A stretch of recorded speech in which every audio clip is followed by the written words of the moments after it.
The primary difference lies in the tanning agents used. Vegetable tanning utilizes natural plant tannins, while Leather is stretched during drying to prevent shrinkage and increase the surface area, resulting in a smoother finish. After cleaning the hide, we carefully apply the reddish-brown dye using a sponge. The process finishes with midsole. The gloss is achieved through a meticulous process of applying polishing compounds and buffing the surface rapidly. The embossing process involves using matched dyes to create a raised relief on a material. The dyes First, brush the waterproof sealant evenly over the leather. This protective layer ensures that any moisture simply beads up and rolls off the surface. The key to preserving the natural scale patterns lies in the precise application of tanning agents, which stabilize the hide's structure.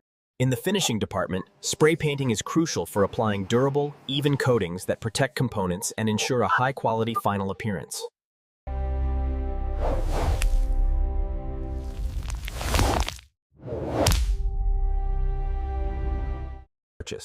Creating a single Hermes-style bag requires a significant amount of material.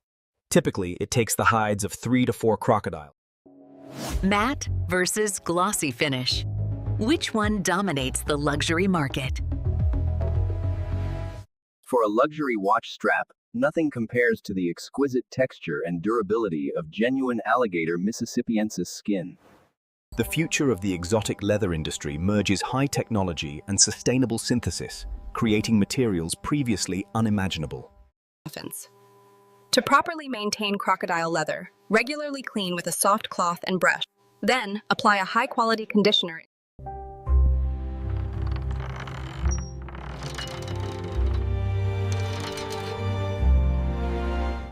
What is the most dangerous machine in the entire factory? Notice how supple this crocodile leather is. It has remarkable give and springs back perfectly without any sign of creasing. It's often claimed that exotic animals are always endangered, or that the industry is cruel and unregulated. This color bled significantly. I'm applying a color-reducing agent now. As you can see, it immediately starts to strip the excess dye from the fabric.